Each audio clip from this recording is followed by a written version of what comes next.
And we are kind of live! Coming at ya! Dude, okay, so we have some, like, we're kind of just squeezing this one in because we've got a lot of stuff going on this weekend. Like, Friday night, we're going to be at Buffalo Wild Wings with the Warriors Den, and then Saturday night, we're actually going to be at the VFW with the fights for the Warriors Den, so it's going to be a busy weekend. And then we're going to try to do a video, actually, of the whole weekend. I've tried to do this, like, 3 times now, and every time it's filled, but this time we're bringing out the whole works. It's going to be semi-professional, amateur quality. I don't know. But yeah. So I think while we're there, we're going to try to interview a lot of the fighters, some of the people we've had on our podcast before, some of the people we haven't, and just like interview them hopefully before and after some of their fights, get like what they're thinking about before their fight. Most people are like nervous or like, you know, just really anxious. I've had people that are like, I'm just really tired. I just want to sleep. So, like, have them... Before the fight? Yeah. Dude, I swear, man, I've had people that are like, I just have so much nerves built up in me. I feel like if I don't sleep, like, they'll fight later on in the night, and then they'll be there and see all the people, and they're like... And they're like, if I don't take a nap, I'm going to, like, use up all this energy before my fight. So I've had people that are like, I'd really take a nap. Just, like, go take a nap really quick. And then, hopefully, so we'll have some, like, before fight interviews, and then hopefully some in the middle type stuff with just me and Chris doing stupid crap, meeting people and talking to people, and then some post fight interviews. And those are, I think, some of the best interviews to get with people because, like, honestly, like, win or lose, there's a lot of emotions going on, you know? Yeah. Like, either they're really super stoked or they're like bottom of the barrel sad. Like, it's, I mean, I don't know. Losing sucks, but there's always got to be a winner and a loser, you know, in fighting. Yeah. Also, it's freaking cold as hell in this place. Dude, my God. This studio is, like, plagued, like, riddled with plagues. Like, last episode we had the wasps that were trying to, like, eat our soul. And, I still have bug bites. Like, dude, wasp bites, I guess I should say. It's not like bed bugs or fleas or some shit. But, like, wasp, dude, I still have, like, I'm pretty sure it's infected. There's just, like, a golf ball size hole in my ankle or some shit from this, like... I got like 3 wasp stings, dude. It was Dang, that's crazy. I didn't get stung once. I mean, knock on wood. Did get hit by any of the leeches? But what? That's crazy. Dude, it was a lot of freaking wasp attacking. I think there was just like a wasp orgy going on my ankles, and they were just stinging the crap out of I've me. rewatched that same scene like 30 times where you knocked the one off my shoulder with your It was pretty good. It was pretty good. Because you're like, don't move. And I'm like, ah! And then you're like, and it's like, it knocks it right off. Dude, But like if you look closely, like right before you swat it, you can see it coming up. Yeah. Like right up on my shoulder. I was like, oh my God. Because I thought it was going for your neck and then your face. I was like, dude, I watched My Girl when I was a little kid. And that left me devastated, alright? Little Macaulay Culkin got killed. Was that him? Is that who was in that movie? I think so. If it wasn't, it should have been. Like in my memory, it was Macaulay Culkin. Yeah. Have you seen him recently? Like not recently, but I've seen him like as an adult. I think he was on the Joe Rogan podcast. Oh, and I saw that. Yeah, I saw that. Dude. That's the one. Yeah. And you know who's looking like more and more like Macaulay Culkin? Freaking Justin Bieber. Oh, really? Yeah, my wife and daughters are like obsessed with Justin Bieber. Mm-hmm. I don't know why. I mean, I don't know what I've done to myself. The Biebs. But they're the Khabib. But now they're like obsessed with him. So I see like this picture of him, and she's like, "Look, he looks rough." I was like, "He looks exactly like Macaulay Culkin." Like, there's got to be a side by side comparison. I'm gonna look really quick, but Justin Bieber and Macaulay Culkin. I'm gonna check this out. It's like the side by side comparison of the drummer of Red Hot Chili Peppers and Will Ferrell. Yeah, dude, they look exactly alike. How do you spell Macaulay Culkin? I'm pretty sure if you put Macaulay. There's not many people in the world named that. I don't know how to spell Macaulay. My God. M-A-C-U-L-L-Y. Okay.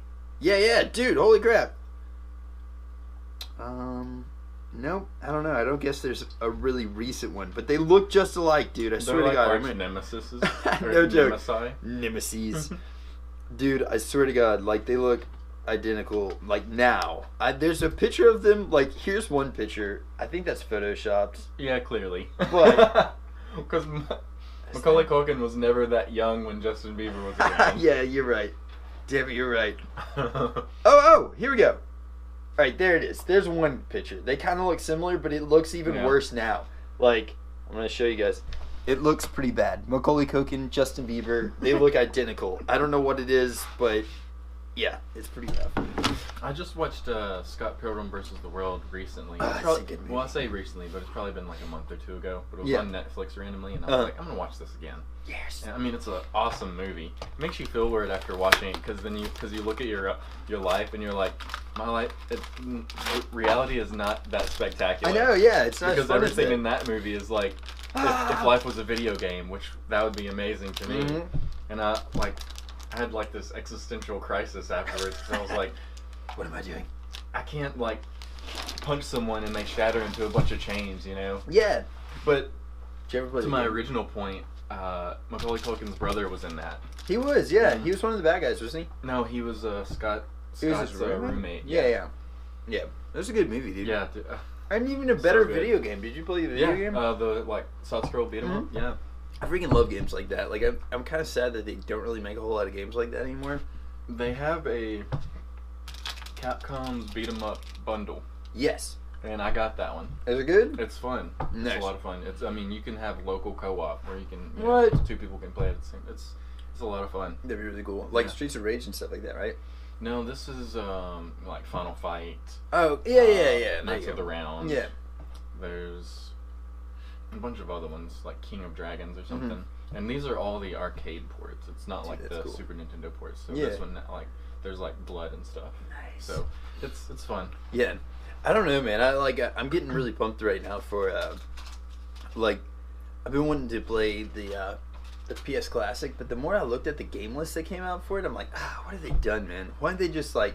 I feel like they had a really good idea, and then they just could have done so much more cool stuff with it. But they were like, let's put on, what was it? The puzzle. It's like Super something puzzle fighter or something like that. I'm like, dude, out of all the PlayStation games that came out on the first PlayStation, you're thinking to yourself, what was a hit? Puzzle fighter. There never should have been a PS1. Classic. Yeah. In my opinion. They should have just released them all. Because every single game that they have on there, you can find it on the PlayStation Store probably. Yeah. Well, that's true. In one way or another. Mm-hmm. And I'm like, the reason that, freaking Nintendo brought back the NES Classic and the SNES Classic is because you can't find those games. Yeah. Barely. Mm-hmm. Unless you have the system. Yeah.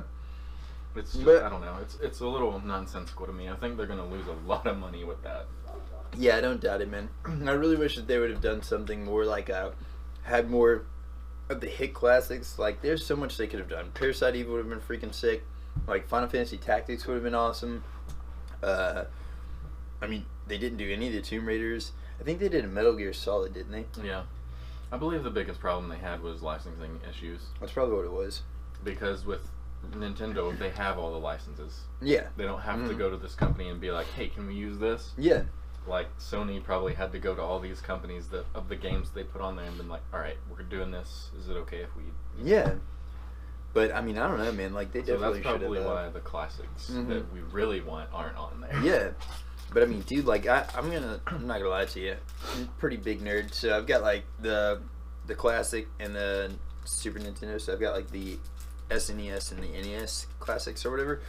And, yeah, whenever those came out, I like let myself have a little bit of time between buying the two. I actually started out with a Super Nintendo. I got the Nintendo or whatever, and I gave myself a little bit of time between buying them because I was like, I want to really dive into like the And for me, Super Nintendo was like my childhood. Like more than regular Nintendo. It was a little bit before I really got into video games. Like I think I got into them, but I wasn't like super hardcore until the Super Nintendo. That's sort of how mine was. Mine was definitely regular Nintendo because like. I remember getting my first one, and I remember getting the first Metroid game for Christmas one year. Oh, dude. Metroid's freaking legit. It was nuts. That's like my first memories. It's like regular Nintendo stuff. Yeah. But, did you know that with the Super Nintendo Mini, you can buy this attachment, and if you have any of the old cartridges, you can put them in this attachment, and you hook it up to the Super Nintendo Mini. And you can play it through it. Dude, I had no clue. That sounds freaking awesome. And on top of that, the attachment, the way that it does it is it basically takes the game format and converts it into a ROM file that will play on the system. And you can actually take a USB drive, download whatever Super Nintendo game you want in a ROM form, put it in that, and it connects to the Super Nintendo, so you can play any game that's really legit, ever dude. on the Super Nintendo Mini. That's freaking awesome. I'm about to do that, actually. Yeah. Like, as soon as I get a chance, I'm getting the Super Nintendo Mini and getting that little attachment. I can't remember what it's called. I'll have to look that up, man. That sounds pretty sick. Mm-hmm. There's so many games that I wish that were on there, or like, I even have the Sega Genesis Classic, which actually my father-in-law has that right now. But you could buy, like, the cool thing about that one was it came preloaded with, like, I don't even know how many games. It came preloaded with a ton of games, but then also had, like, the port, so you could actually put your old Sega Genesis games in there. And the only game that I haven't gotten, that I've been, like, just, like, drooling over wanting to get this game, I got Zombie Save My Neighbor. I was freaking stoked to get that game. And then, like, I really want to get Mutant League Hockey. That's my thing. That was my jams whenever I was young. Battletoads and that. I was raised on Battletoads. Yeah. Like, Battletoads was one of the hardest games ever. Mutant League Hockey was so fun. I remember when that came out, and the cartridge itself was different. Yeah, it was like, and, like these yellow things on it. And then, like, you get into fights and you, like, beat them to death. It was pretty good, dude. But I don't know, man. I really wish that they would have done more with the PlayStation Classic. But hopefully they make it somehow where it's like Wi-Fi, or you can get on the internet with it and at least get trophies on some of the older games. That'd be sick if you can like integrate that with your your PlayStation profile. I think they should have just freaking brought back, like, some of the lesser known systems in that format, like Sega Saturn or a Sega Dreamcast. Because I had a Sega Saturn. Yeah. And that thing was so fun. Yeah.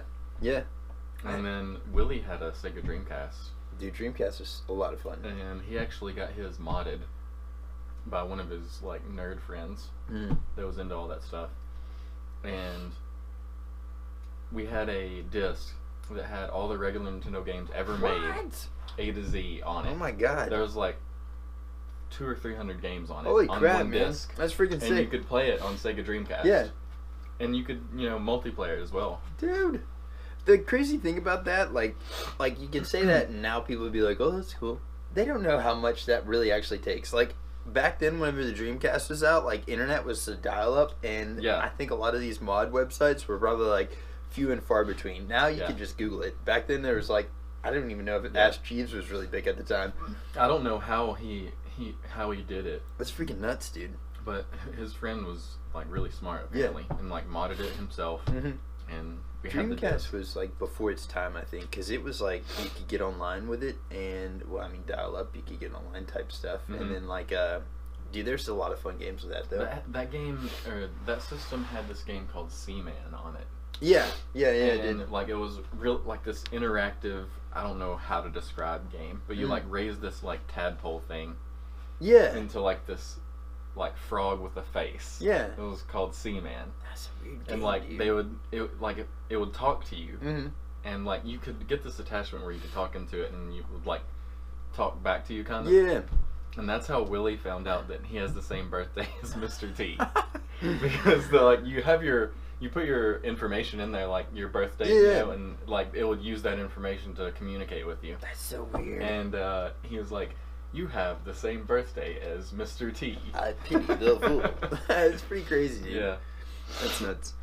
Dude, so, I don't know, there's I've been on this Netflix, like, trying to, like, dive through old movies and stuff, and last night, I'd found it before, but I watched the trailers, and I was like, I've got to watch this movie, but it's called The Endless, and dude, it's a long movie, it's like an hour and 50 minutes. Yeah, it's an endlessly long movie. Dude, like, literally, by the time that you feel like the end of the movie is, like, normally where, like, a story arc would be like, alright, you're at the end now. It's literally only halfway through the movie. You're like, alright, cool, that's an awesome story. It's about to be over. No, you're literally just in the middle of the movie. That's like the ending of Lord of the Rings. Yeah. Like Return of the King. There's, like, 3 times where you think it's going to end because it, like, fades to black. And it's like, no.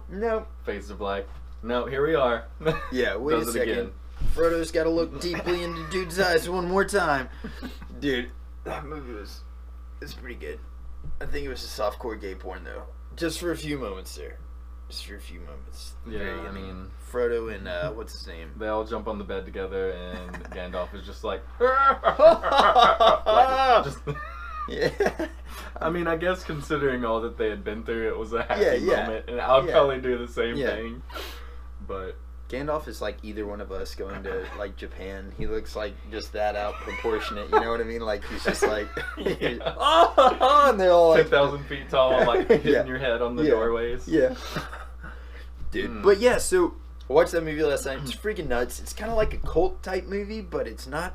It's like a monster cult movie. It's freaking nuts, dude. And I really don't know a good way to explain it, but I'd go watch it. It's freaking sick. That sounds awesome. Yeah. Yeah, it's like... I've actually been trying to find new stuff on Netflix. I mean, Daredevil Season 3 came out. I finished it already. Yeah, really? Just binged it. Yeah, it was too good. Freaking... That one was so good. Yeah. I mean, of all of the Marvel series, Daredevil is probably my favorite. And that one, me too. I just hope they keep it going. Yeah, I know they've canceled a lot of the other stuff, but I don't know if it's because it's just not been performing well. Well, I think it's that and the fact that Disney is doing its own streaming service, and they're kind of preparing for...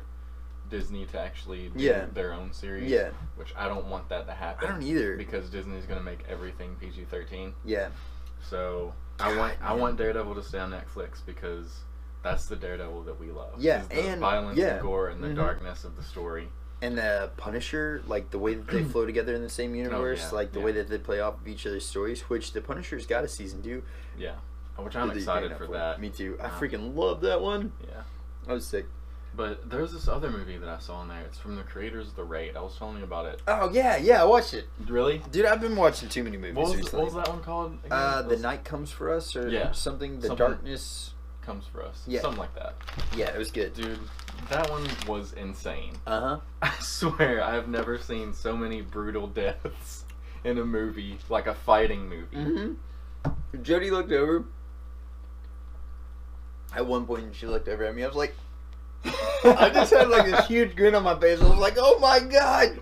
That was just like so much violence, dude. But it was like realistic looking. Yeah, it wasn't like this kind that's like you could obviously tell it's fake. Everything in the movie looked so real and just dirty, and the fighting was like legitimate fighting. It wasn't like you're walking into this extremely choreographed fighting movie. Everything looked like how you would react in real life. It was extremely gory. I mean, extremely, extremely gory, but it was really good. And that last fight scene was insane. Yeah.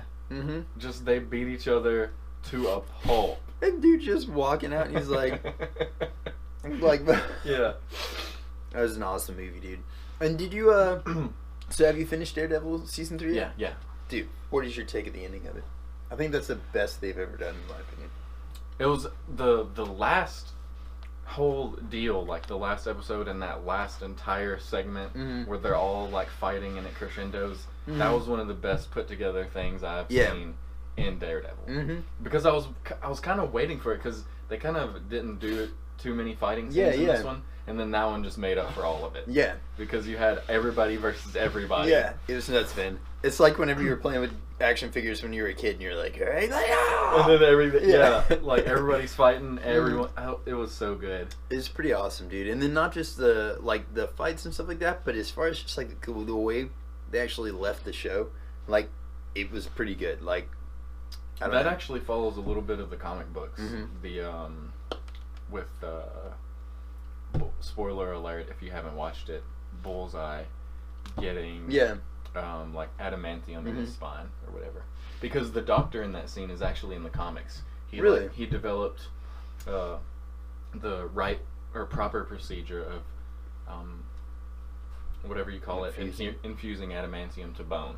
Like the one they did with Wolverine was like very experimental. Yeah. And so his mutant healing factor was the only thing that allowed it to work. But this doctor perfected it for use on humans. Dude, that's cool. And I guess they started with like convicts or something. Dude, that's a horrible person to start it off with. Let's give this like indestructible stuff to these horrible, shitty people. For real. Who's like completely psychotic. At first, though, you're like, he's not that bad of a guy. And then you see and then you start seeing stuff, and you're like, all right, he's pretty messed up in the worst. Yeah, and dude, I like that about the Daredevil, like just the whole show that's been on Netflix, because it like really, all of their characters are like that. Even like Kingpin, like the worst of the worst or whatever.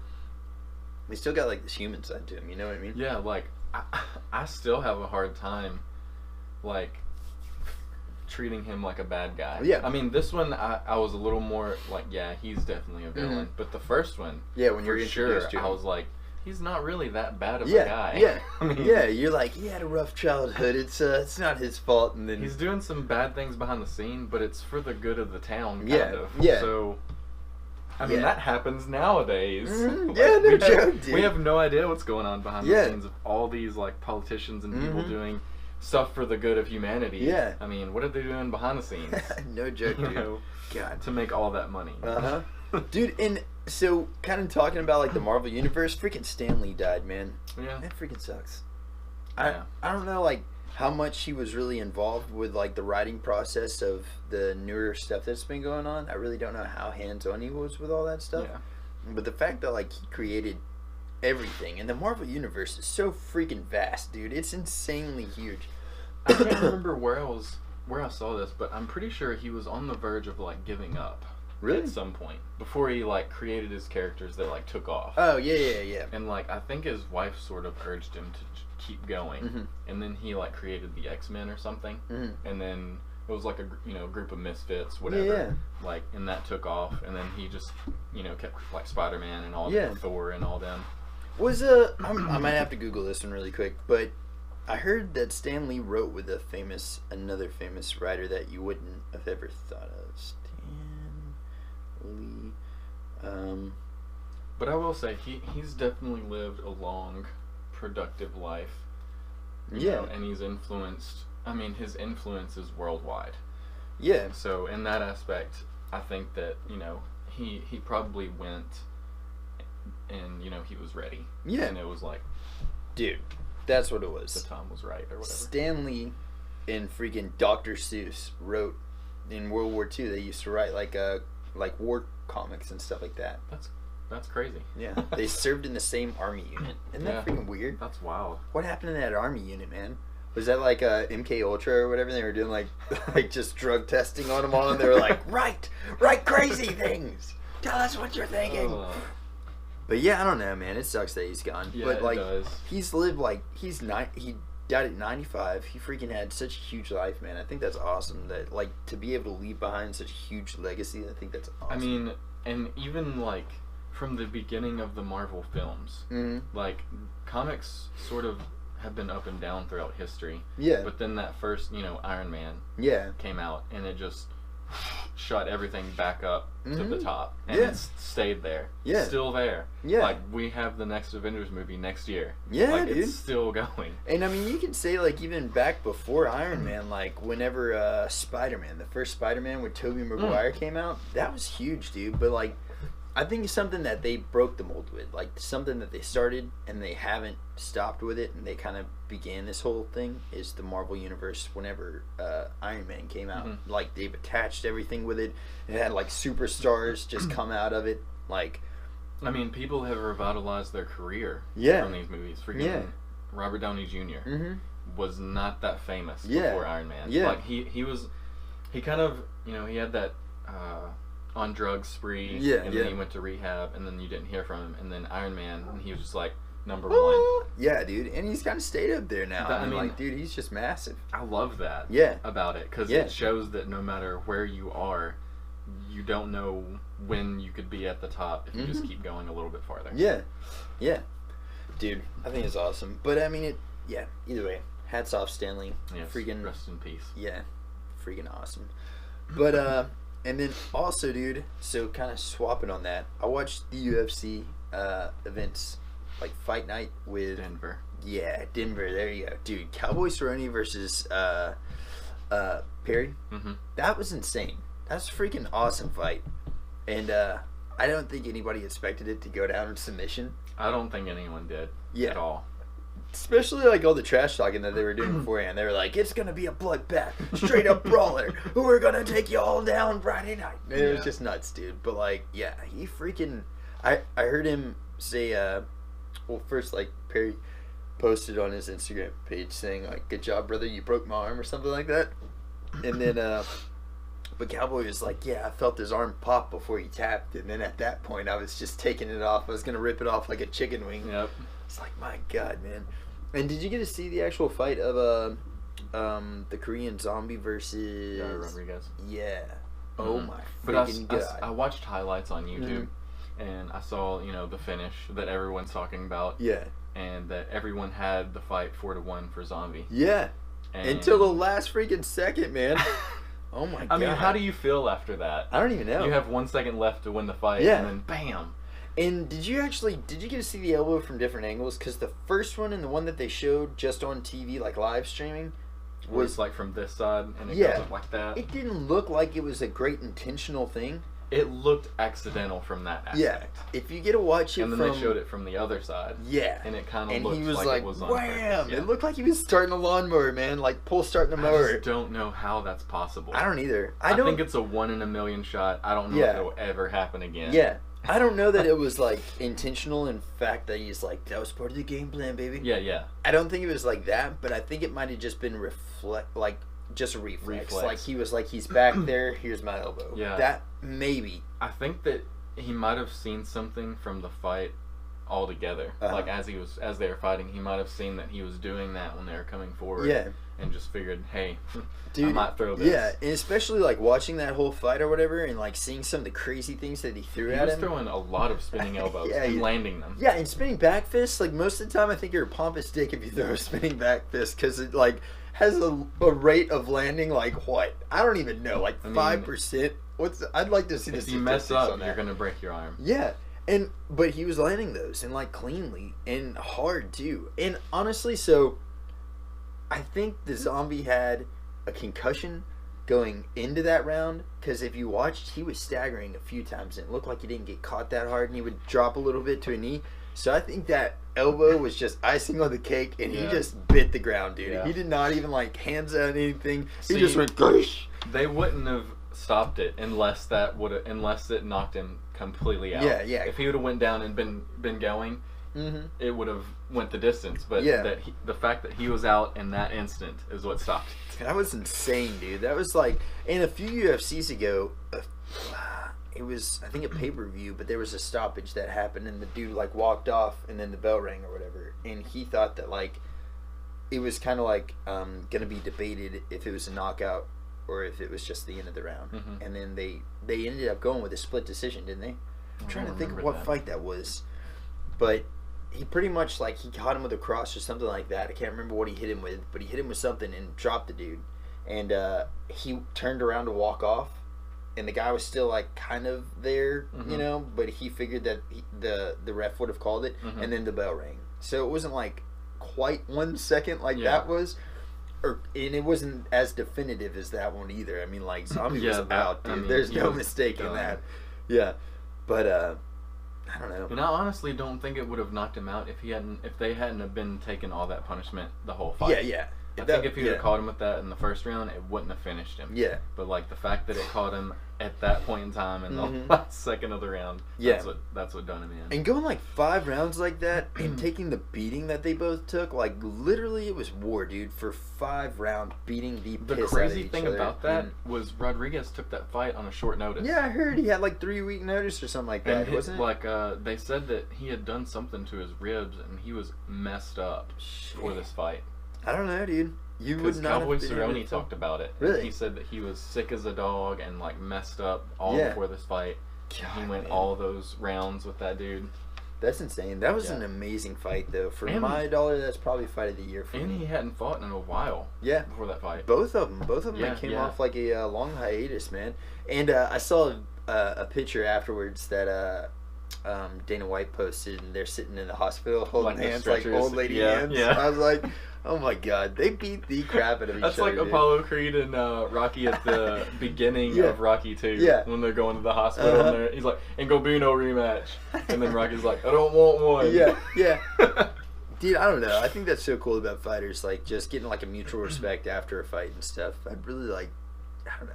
I just think it's cool, and like especially whenever, I mean, people like to see a grudge match for whatever reason. I don't know why, but people just like to be emotionally invested in it and hate one person over the other. But like whenever I watch a fight that both fighters like each other, like Cowboy actually fought somebody not too long ago, and they had that. Yancy Medeiros, I think. And he knocked Yancy out, dude. But right before that, like they were shaking hands. They even hugged each other, and then still like. And that's what I like to see more than, I mean, I know I'm not like the normal fight fan and saying that, but like for me, I just like seeing people that respect the sport and stuff, but once the doors shut and they're in there, they're just there to do a job, and they're there to really like, they love the sport aspect of the fighting. I like both sides. Yeah. I mean, I definitely love the grudge match because I like, you know, picking sides. Yeah. There's a lot of fighters that I don't like. Yeah. But I also love that side too. It's just really, it's cool to see it. It's cool to see it because in like if I put myself in that position, I'm like, I don't know if I could be that way. Yeah. But then again, like I don't, for the most part, I don't have anybody that I want to punch in the face. I guess. Yeah, exactly. But I mean, I don't know. Like the flip side, like I mean, the grudge match stuff that definitely sells. I mean, like for instance, I mean, well, obviously the Khabib and Conor fight sold pretty well, but like the TJ Dillashaw and Cody Garbrandt, man. I mean, like neither one of them were selling that well by themselves, and then whenever they got against each other and they really started hating each other, that freaking rematch.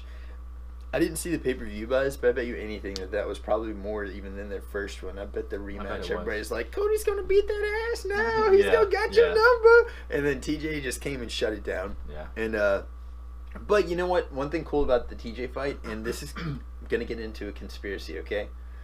But TJ's about to drop down weight and go fight the guy that just beat Demetrius Johnson. Henry Cejudo. Yes. So he's about to fight him for a vacant title.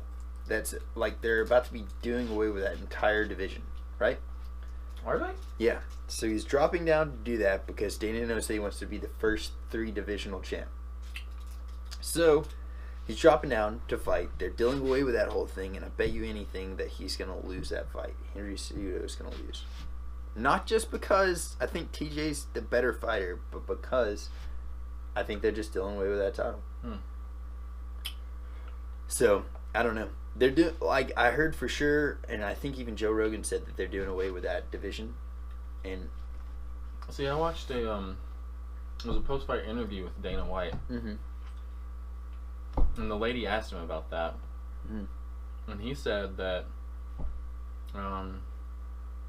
he didn't say anything about dissolving it, but he said something like Henry liked fighting at that weight. Yeah. So he was like, we're talking about stuff. Yeah. It just sucks. It could mean anything. Yeah.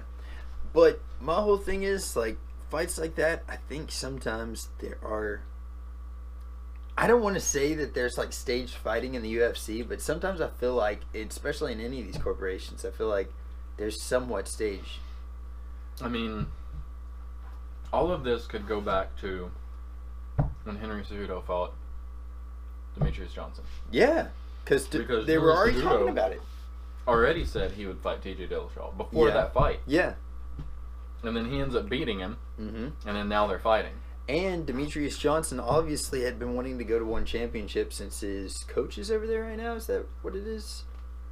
Somebody from his team's over in one championship, which I found out how to actually watch it. You just have to download the app, and it actually sends you notifications whenever the event's about to come on. It's all free. It's freaking legit.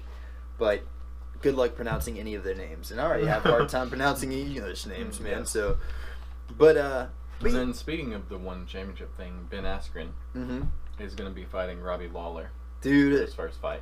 I think you could have put anybody up against him, and Robbie Lawler is probably not the first person he's going to want to fight. I mean, dude, welcome to the UFC, because he hasn't fought anybody on the same caliber as Robbie Lawler. I mean, there's a lot of people out there that don't know all of the other organizations, and they just say that UFC is the best because that's all they know. Yeah. But literally, the UFC has the best fighters in the world. Yeah. In it. Yeah. I mean, period. And if they don't have a certain fighter that's better, they're gonna try to scout him or headhunt him somehow. I mean, they've got cropping organizations out there like Invicta and stuff like that they can really like grow fighters and then get them in the UFC. Mm-hmm. But like the caliber of fighters in these other organizations, they might be close to the UFC. Yeah. But Ben Askren has never dealt with anything like the UFC before. Yeah. I mean, it doesn't matter what you say. Mm-hmm. These fighters are different. It's like iron sharpens iron is a pretty good saying here, and I think that like Robbie Lawler, the fighters that he's been up against and the fighters that he's beaten. Yes. I mean, everybody until he lost against Tyron Woodley. Yeah, until he lost against Woodley, everybody thought Robbie Lawler was like the boogeyman. Everybody was like scared shitless of Robbie Lawler, and they should be. Yeah. He's a freaking monster, dude. And the casual fans are like talking about how this is a paper fight for Ben Askren because they think that Robbie Lawler has no wrestling, and he might not have wrestling offense, but his defense is like, I think 75, 78% takedown defense. I mean, that's high in the welterweight division, considering all the good wrestlers there. Yeah. I mean, Johnny Hendricks, you know, you have most of the best wrestlers in the UFC were in the welterweight division. In history, yeah, no joke, man. And he has that 78% takedown defense, on top of the fact that he is a mauler as far as, like, stand-up. So it's going to be a tough challenge for Ben Askren. I don't care what anyone says. Yeah. I think Ben Askren's kind of a smaller Khabib. Or is he a little bit bigger? He's bigger than Khabib? Yeah, he's welterweight. Sorry. But I think he's a little bit bigger. But I don't think that he's as aggressive as far as like his ground and pound and stuff. From what I've seen, he's an amazing wrestler. But it's definitely going to be a good fight. Like I'm so glad that they picked Robbie Lawler. I know. Whenever I heard that, I was like, yes. I mean, everybody was calling for Kobe Covington, which I mean that's going to be a good fight if it happens. But yeah. I love that they picked Robbie Lawler, and I hope that the Robbie Lawler, the fighter, comes in there. Yeah. You know. Yeah. Sometimes he comes in there and he's not the same. But I hope that it's the the dragon. Yeah. The beast. Yeah. And dude, not to go back to this and just beat a dead horse, but like just since you said that, like the whole Demetrius Johnson thing and him exiting the UFC, that last fight that he had, he did not look like himself, and he had to leave. Like, you don't have, what was it, 13 title defenses? Something like that, yeah. 12 or 13, I can't remember what it was, but it was a really high amount. You don't have that many fights and defending your title that many times and not come into a fight knowing what you're in for. Like, he knew what he was up against. Yeah. And he looked totally different as a fighter. Every fight I've ever seen Demetrius Johnson have, he should do that freaking, I mean, like, his submissions are insane. Like, he's a crazy fighter, and he looked very reserved. He looked very laid back. He did not look like himself. Like, it just, that fight to me. I mean, it could have been, you know? Yeah. And then who gets stripped of such a, who gets stripped of a title streak that's that big on a fight decision that was, like, that close? Yeah. I didn't see it, man. I would totally believe that conspiracy. Yeah. If that's all true, because all of that stuff just stinks. Yeah, it does, man. I was like, oh my god. And Demetrius Johnson for me is one of my favorites just because of how many times he successfully defended his title. Like, dude, there's nobody that's in impressive fashion. It's never been his title defenses have never been anything like crappy. They've all been impressively defended. Yeah, not like Tyron Woodley style where he like sits back and just gets points and just does what he needs to survive and win by decision or whatever. Waits to the very end, barrages them, and then he's like, "All right, I did it. I did it, everybody." No, snooze fest. Dude, but then speaking of fights like that, did you see Curtis Blades and Francis Ngannou are fighting again? Oh, really? Rematch. And I don't know, dude. I didn't even know they fought before. Yeah. Blades lost by. Did he get knocked out or decision? I can't remember. And it might have been Ngannou's only decision.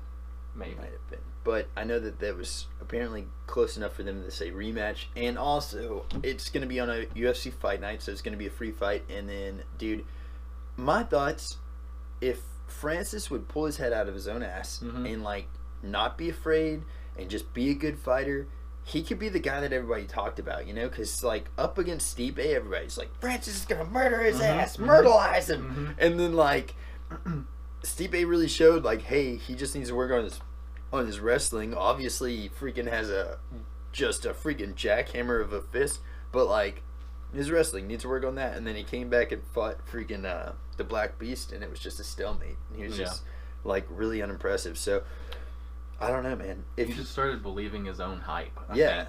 And whenever all of that like mythology just dissolved, he dissolved with it. I mean, I could imagine he probably had like in the Stipe fight, that had to be like one of the most traumatic things that he'd gone through. 5 rounds of just getting smashed, held down, and just being dominated in front of the entire world. I mean, his pride was just demolished. I can imagine that sucked. I feel like, where he come from and what he had done, he had all of this behind him, like, I'm the biggest there is. I'm the strongest there is. I have the hardest punch in the world. I'm this. And then once that happened, he's like, maybe I'm not this. And Who am I? And then that's sort of why he's dealing with this. So I don't know, man. I think it's freaking nuts. But I think that there actually needs to be some sort of like fighter psychologist. I can see that. That can go in there and they can talk to them and figure out what's going wrong in their brain. Or to get them back on track. I feel like that needs to be a thing. I would love to take that job because I think that I could help those dudes out. But let me talk to you. But like there definitely needs to be something like that. Either like in training camps, like as far as like a coach goes, I think that they need a mental coach. I mean like seriously. There's definitely I think like they say like mental toughness is a huge part of any fighter's game, and like just I'd imagine like getting beaten like that on a world stage has got to be, like I said earlier, man, like us being able to interview fighters win or lose after a fight. I think that's going to be huge just because like I've seen on an amateur level in front of like 800 to 1,000 people and maybe some of your close friends that you fought in front of, I've seen people lose and how like tore up they were at that stage. Can you imagine like more on the line? Worldwide. Like, it's nuts. I mean, it doesn't matter how tough you are physically and all that stuff. Like, that will break you to pieces if you don't know how to handle it. And I think that's what's happening to Francis Ngannou. I believe so, man. I mean, he definitely got dominated in front of the world. But I don't know what's next for Stipe now, man. I mean, like, it kind of sucks. He was like, it's not like it was just a dominant performance that DC had over Stipe, and I feel like Stipe deserves that title shot. Yeah, he totally deserves a rematch. I don't care. I don't think that they're pursuing Brock Lesnar, honestly. I think that it was just like a sham just to promote the heavyweight division or something. But something like that. It doesn't make any sense whatsoever to bring Brock Lesnar into the picture. I mean, obviously he was cheating when he fought Mark Hunt, and obviously he was cheating probably before that. It sucks for Mark Hunt, man. I mean, like, dude, that guy has just been the like toilet paper of the UFC. I feel like. I mean, Mark Hunt is one of my favorite fighters too. He's just a really cool dude, and whenever he catches you, you freaking know it. But like, he deserved better. He fought him, and then wasn't Cain Velasquez juicing or something like that whenever he fought him too, or somebody was. I don't know if Cain was or not, but sorry if you weren't Cain and you're watching this. But he's like, I'm coming to your house. I'm coming to your house to kill you. But no, like I know somebody else that Mark Hunt fought was juicing at the time, and he went in front of like USADA and everybody about it. Overeem. Maybe that's who it was. Very well could. Because there's a clear difference between like whenever he was juicing and after he stopped. Like, you can, I mean, it's night and day. Like, you have a guy that looks like Zeus, and then after he's done, he's just like flobby. A person from, his background named Zeus. That's a human. Like, that's not a god. Like, that's basically how it is. He lost all of his godlike strength, basically. And I mean, he's fighting again. What's he on, like a 4 or 5 loss? Like a 5-fight lose streak or something? It's pretty substantial because he's lost to a lot of people and highlight real loss. It's kind of like Arlovsky. That he kept fighting even though he was losing. I think they're just like filling out their contract or whatever. I'd like to see Arlovsky go to Bellator, honestly. That'd be cool. Because they've got a thriving heavyweight division. Dude, their heavyweight's ridiculous. And I think like what's gonna be next now for Chael Sonnen? Do you know what he's gonna do? I don't either. I think one thing that's really cool. I think he'll move back down to some other weight. I don't think he'll fight at heavyweight. Who's gonna win that? Who's gonna win the tournament? The Grand Prix. I don't know. I don't know why Ryan Bader beat Matt Mitrione. I don't either. I don't understand it. Yep. Matt Mitrione is a natural heavyweight. Yep. Ryan Bader is not. It should have never happened. Yeah. But it did. That's kind of who I'm seeing winning the whole thing, man. Either that or they're just like, I'm not going to say somebody's getting paid to take the fall, but he might have just beaten Chael Sonnen in a very weird fashion. And if he ends up winning the whole contest, I'm like, dude, hands down, it was rigged. Yeah. Because Brian Bader, I mean, like, yes, he's a very, very, very small heavyweight, and they're probably bending the rules on it. I think he's on steroids, honestly. Bader or... Bader. Bader, yeah. He could be, man. Because, like, you don't... Like, he had such a skid in his career. Mm-hmm. And then he goes to Bellator and he's like annihilates people. I'm like, yeah, something's happening here. Or Matt Mitrione, I mean, dude, like, there was a David and Goliath look to that fight. Mm-hmm. Like, Matt Mitrione was just towering over Bader, and he just, like, kept holding him down and just, like, yeah, that was another dominant performance. I mean, my God, dude, Brian Bader, like, I mean, I could see Bader winning this, honestly. Yeah, me too.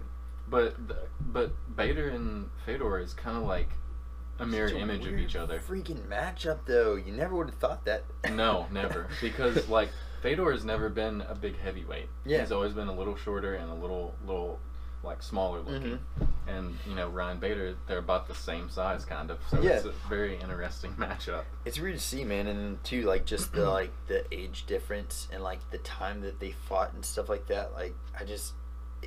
Like, that's why I love Bellator. The things that they're doing with the fighters that they're putting together and stuff. You've never seen like, what in the hell is going on in your life. And Bellator's like, we're making it happen. Wait a second, guys. It's about to go live. I feel like they're going to figure out... I think they're going to figure out how, like, whenever cloning becomes a thing and they're able to, like, take DNA and recreate people, they're going to clone Macho Man Randy Savage and Hulk Hogan. Yeah. Throw Ric Whether Flair he's dead or not. Yeah. They're going to bring back the prime... fighters of the WWF back in the day and like put them in the Bellator, baby. Hell yeah, dude, that would be the best thing ever. Like, I would pay money to support them to do that. I don't care what you need, you just take I don't care if it's ethical or not. Yeah, use my body. Let's see him fight. I want to see him drop from the top of the cage. Top of it, dude. Oh my God, I don't know. That would be amazing. Because of good stuff, dude. They used to have so many good fights back in the day. Like, maybe it was just because I was a kid and I was like, had very low expectations of entertainment. But I feel like that's all we had as kids, though. Yeah, there was no UFC. Yeah, there's WCW and WWF, man. Freaking, I remember it was either WCW Nitro on Monday night because it was Monday Nitro. Oh yeah, and they had the Nitro girls and all that stuff. Oh hell yeah! And then freaking, you know, you had the WWF before that. Mm-hmm. I don't know. I hate that they changed the name of it. It's always been. I don't care what anyone says. I'm always going to call it WWF. Mm-hmm. We're going to get sued for copyright for saying that. But that was legit. I even had, like, the freaking action figures. I had a fake ring. Mm-hmm. And I had, like, the stuffed animal Hulk Hogan. Yeah, they had the little arms. Its arms were just like this. And I would, like, you know, do elbow drops off of my bed and stuff. Yeah, and you could powerbomb and make them make noises. Bend their arms or stuff. Those were the days. They really were, man. Some of the best promos I've ever seen in my life come from that era. Dude, everybody else just took a page out of the book. Because freaking Macho Man Randy Savage, genius. Ric Flair, genius. Dude, Ric Flair was doing it genius. Almost before the WWF got big. Yeah. He was doing it in, I think, the NWA or something, National Wrestling Association or something like that.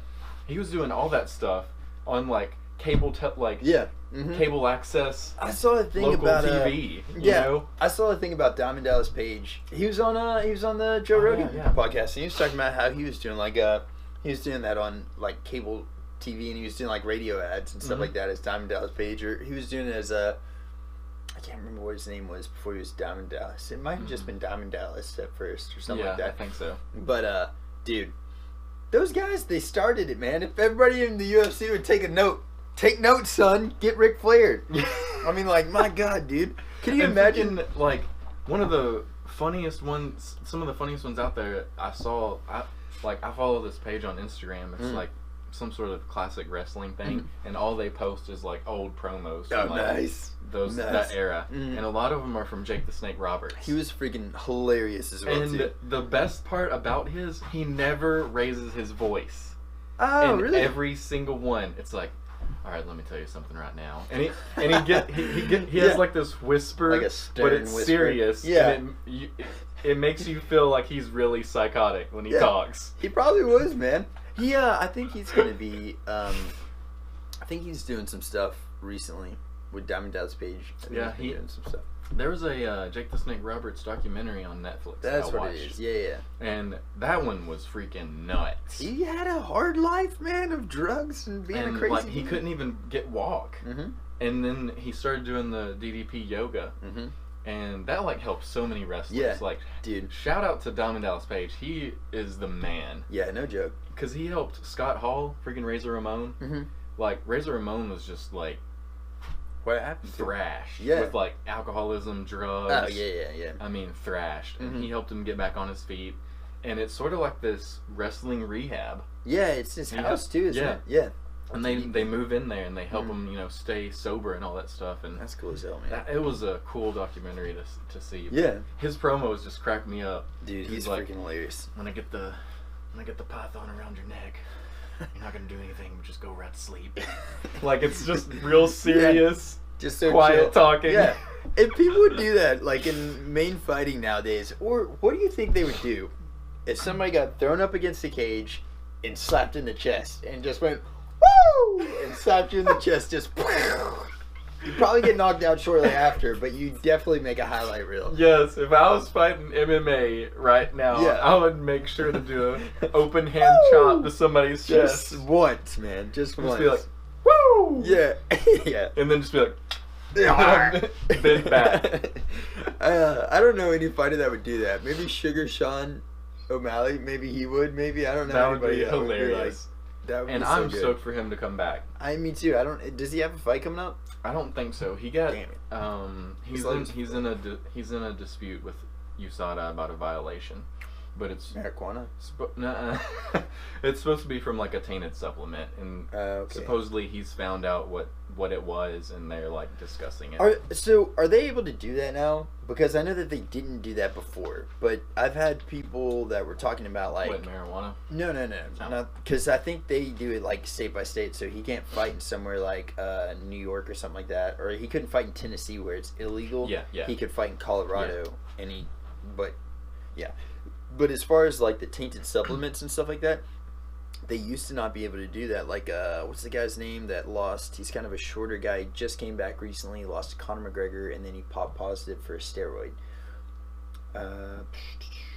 Shorter guy? Yeah, he's kind of shorter. Oh, was it Chad Mendez? Chad Mendez, yeah. Yeah. And first of all, Chad Mendez, I'm freaking stoked that he's coming back. He actually looked badass whenever he fought his last fight. I was like so stoked that he came back. He's always been such a good fighter. Yeah. And I think I think Conor got in his head. I think that's really what happened there. Sure. Conor got in his head and he got screwed up. Cerebral assassin. Yeah. That is Conor. Yeah. But he popped positive for steroids, and you know what he was on? A steroid cream or something like that for eczema. So it's not like he was trying to let's juice. He was like, let's get rid of this dry skin. I'm embarrassed. I'm about to be on national TV. Yeah. Like, that's all he got popped for. But he said that whenever that came about, and whenever he like popped for that with the USADA and stuff, he was like, I'm just gonna take this time and really just get my head on straight and like come back better. Yeah. So he took like 2 years of a USADA. See, I still think that's bullcrap. Like, they shouldn't do that to people who are. It's like, this cream is going to help me knock your block off. Yeah, exactly. You know, I'm gonna gain superhuman strength and disarm. Turns out he's the Hulk. But no, I mean, like, yeah, that's what happened to him. And then you get people like John Jones, and how long has he been out for it? It's been a year or something, right? Maybe, 2 years? Yeah, I don't know if it's been 2 years, though, honestly. Maybe by the time he fights, it'll have been 2 years. But I don't know. Yeah, it's crazy the way the whole system is stupid. What they need to have is they have all of these different commissions for every freaking state. And that screws everyone up because every commission has different rules. And if you just because this commission, doesn't isn't against this, won't mean that commission is, exactly. So you'll be doing something that you think is fine, and then you go fight over here, and it's not fine with them. Yeah. But you didn't know that because everybody has all these different rules, and it's just screwed completely up. They need to have one commission that governs the whole body of MMA. Yeah. And that's how they should do it. I mean, boxing has that, Yeah. Like, boxing has just one boxing commission or whatever, Yeah, and I think they need to have the one thing to unify this crap. I think that it's going to eventually happen, but then you're going to have people that play, like, on the outside borders of that, like bare knuckle boxing, that newer thing that's going on. They're about to do the third one in Canada. But, is freaking Chris Lieben fighting? Yeah, he is. I saw that, and I was like, my God. Right? I can't believe he's fighting again. No joke, dude. I love that guy. Yeah, he was freaking badass whenever he was in his prime. He was just He's got a football helmet underneath his skull. Yeah, he and does. His skin. And you just hit it, and it doesn't affect him. His head doesn't even move when you punch it. It's just like... and he's just coming forward like this. Yeah. Dude, I don't know. But, I think there's going to be companies like that, like Bare Knuckle or whatever, that are kind of like play on the outside of like what is legal and stuff. And they're probably like, if they did have a governing sanction that covered like Bellator, UFC, I don't know that one fighting championship would be in that, since they're like out of Japan. Yeah, they'd have something else probably. But you think the Yakuza owns one? I don't know. Probably. Maybe. I mean, if it started in Japan, then it is owned by the Yakuza. Yeah. I mean, period. Like, there is nothing that goes on in Japan that can happen that the Yakuza hasn't said yes or no to. Yeah. Like, it has to go through them. Period. Yeah. I mean, so you want to pee in my yard? Well, we're gonna have to talk about this. I mean, Pride is a prime example of that. Yeah. I mean, whether or not fights were rigged in that, it was still ran by the Yakuza behind the scenes. And I kind of wonder, like, Dana White and the UFC back in those days had this kind of like manifest destiny type thing where they were trying to like just get all these other organizations. They were like buying up smaller organizations and stuff like that. What do you think they ended up stopping that? Like, what? Like, there's PFL, there's Bellator, there's like all these other smaller organizations popping up, and like the UFC's just like, all right, yeah, cool. They like, I mean, I'm glad that they're at that point. Maybe it's because they're not having to like claw tooth and nail to get recognition now. Like, it's because they're already there, you know? Yeah. Maybe that's what it is.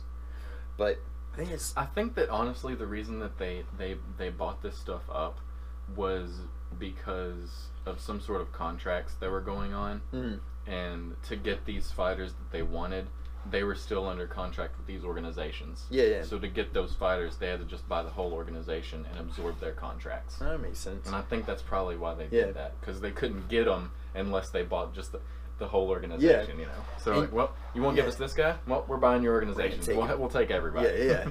Yep, there you go.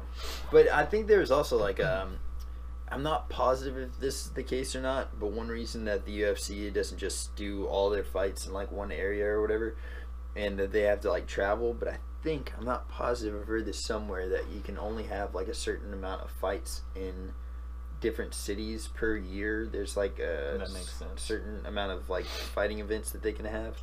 Like, I know Nashville can only have so many, and that's why they've only done one here in the last like freaking 5 years or something. And then Las Vegas apparently allows them more frequently, so that's why more fighting happens in Las Vegas. I don't know. Because there's no rules in Las Vegas. Yeah, no joke. Everything goes. But I don't know how true that statement is. That's what I've heard before, and that's what I talked to some fighting promoters that were talking about fights in Nashville, and they were talking about like that's one reason that they don't do them too often. That makes sense. Yeah. But man, so I don't know. I guess we kind of wrap it up, but I just want to like. This was a MMA episode. I know, yeah, we didn't mean to, but it just kind of happened. We were like, before this, we're like, all right, we'll talk about the fights in the beginning, and then we'll just go from there. Yeah. And I was like, talked about fights, and then we're like, all right, back on the fights. Back up, baby. Yeah, dude, I don't know. But I've been getting on this thing, and I'm going to try to be a lot more positive and motivational to a lot of people. That's going to be my main freaking focus in life now. Like, I don't know, dude. I swear. Man, like, I've been actually going through some crazy depressive states lately. You're gonna be my first client. That's like the opposite of where I'm at. Like, it's not that I'm like promoting depression. Yeah. It's just that I haven't had the energy to make myself happy, so I can't give out any more of my happiness because I'm like, I need this little bit for myself. This sliver. Yeah. Dude, I don't know. Like, I guess that's like everybody's got their own way of like dealing with like depression and stuff like that. And I think that's my way. I think my way is for me to get out of myself. So I try to like, if I'm like, man, I'm slipping, like stuff pissing me off, or like things are just getting under my skin and stuff like that. I just try to get like outside of myself and like, you know, like do something for somebody else, and then it makes me feel better. I totally feel that, because I feel like a lot of times I try and ignore. I push it away. Yeah. And like, if I'm helping these other people, then I'm not worried about what's going on with myself or my life. So I'm like putting out as much happiness as I can. Yeah. So maybe I'll eventually be happy or something. Yeah. But I totally get that. Yeah. I don't know, man. Like, but I was thinking about it the other day, and I was like, dude, I've got like just all the time. I'm always like, you know, like if I'm hyper, then I'm really positive and try to make other people happy and stuff like that, you know? And then, so I just try to find myself, like, thinking more often than not, like, the world pretty much is, like, all about perspective, and you have the way of, like, molding your own perspective and things, you know? Mm-hmm. And, like, one thing that I've told a lot of people is, like, you don't have the, I think I've said it on here, and I probably even said it last episode, but like, you don't have the ability to control the situation, but you have the ability to control how you react to it. Mm-hmm. And like, I've been trying to like look at a lot of life like that recently, and like, so pretty much like if I'm ever like bummed and shit like that, which for me has been happening, like I've been just going through a phase of just where I'm just like, shit, what's going on? I don't know what happened to me. Yeah, but I hit it like real hard recently, and I'm just like, God, like. A lot of times I won't do anything. Yeah. Like I'll just like. That for me makes it worse though. You know what I mean? For the time that like I'm off work, like Sunday through Wednesday, I just like stay inside and like I don't see outside until I go back to work. Yeah. I'm telling you, dude. Like I've seen people that do that a lot, and I think it's just because I'm like. High strung probably is the best word to use there. I would say hyper, but high strung's probably better. Yeah. But like I could see myself doing that. Like on days that I don't have a lot of work, because I do my own scheduling, so like, you know, tomorrow I don't have much stuff going on. So like for me on days like that, I could either do two things. Like if I'm sitting around, I'll feel shitty because I'm sitting around and I'll be like, God, I should be doing something. You're like, what am I doing with my life? And I'll just get into like this, I'll be in my head, you know what I mean? Like, and then for me, the best way to do, like, combat that is just get outside of myself and just be like, cause dude, seriously, I might be all like, yeah, but like in my head, I'm like, dude, you fucked up. You just fucked that up. What is wrong with you? You're so stupid. Like something's wrong with you. And like, and so I don't know, man. Like if I'm ever just sitting there lost in my thoughts, it's always negative. It's like very rarely ever is it like, John, you're the best. You're freaking own it in that life. Like it's normally like 9 times out of 10 it's like negative. So like I try to get out of myself, and I think that's what I'm gonna start doing a lot more of. Being more positive, trying to promote happiness to other people, and then like in doing so, being more happy myself. Yeah, that's my goal. A good thing. It's my goal. Most of the time, like another reason I don't get out is because like since it's cold now. Dude, it's so freaking cold. You can see your breath in here. The freaking where I live at Willie's house, like he doesn't have, you know, central heating there. We have like this. There's like an electric wall unit, like outside of my room, and it doesn't blow air. It's just like these coils that heat up really hot. Yeah. And a lot of times I'll go out of my room and just like stand like near go hug this like 1,000-degree heater. But like a lot of the reason that I won't get out is because like I'll have to shower, and his water heater isn't the best. Yeah. So like you'll turn the water on, and like I have to deal with like cold, like semi-cool water until the end of the shower, because if I turn it all the way hot, it'll be hot and then go away. Yeah. So I have to like be cold for a while, and then at the end of the shower I'll turn it on hot to get like a burst of heat, and I'm like, and then I get out. And I just hate going through that Dude, unless no I joke. absolutely have to. Yeah. So I'm like, alright, I'm just not going anywhere because I don't want to shower. Dude, showering's like my favorite thing probably in the world. Yeah, I mean, it was mine before I lived there. Like, I just don't like it. Dude, I want to get one of those endless, like tankless water heaters. They're like $1 billion. So I'm probably not going to get one, but I want to get one so bad because apparently it's just like endless hot water and you're just in there. I'd look like one of the monsters off of Silent Hill, like in a shower scene. I'd just be like skin and bones. And be like, you're like, you go in there to take a shower and like a week later, like Jody walks in and you're like laying in the tub, but the water's just, and you're I'd be like, yeah, bones. Yeah.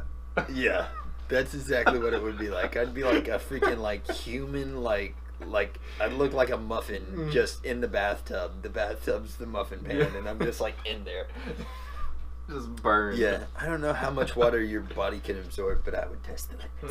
I would test it. But yeah, man, I don't know. This cold weather, freaking like, I like cold weather because I like to wear hoodies and stuff, but I hate being cold.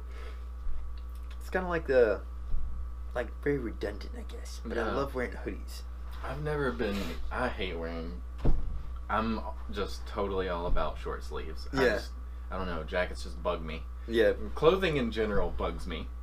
Yeah. So, like I'm so OCD about everything. Like everything has to be perfect. And like if something is bugging me, it will irritate me all day. And like that's what jackets do to me. So like I will freaking, like whenever I go to work, I won't wear a jacket to work because it bothers me if I'm trying to work. Yeah. So I'll like be freezing to death going into the store. Yeah. And then, I'll get in the store and I'm fine. I'm like, yeah. And then I'll walk out and I'm just like, oh, I go into my car and like freezing. Yeah. But I don't know, just jackets bug me. I'm telling you, man. I'm trying to find a beanie that I like. I've never... Oh, beanies are so hard. I know. They're either too big or too small. Yeah, I've never worn them that much because I don't even know how to put them on properly, I guess. Yeah, I know.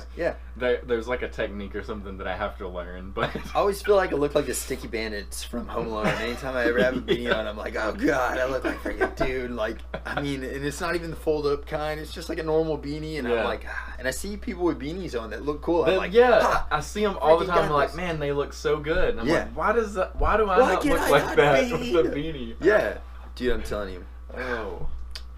It's hard. It's a hard life we're living. I'm telling you.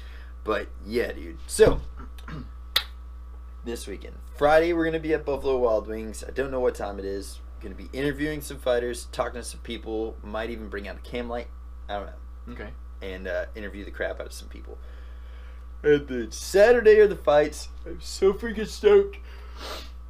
I think I'm just gonna go hibernate until the fight, and we'll see what happens. But yeah, is it raining? I hope not. It sounds like rain out there. 'Cause it's like below 30. That would be like snowing. Dude. That would be iced. Jesus. I'm gonna juggle it really quick. By the way. Oh God.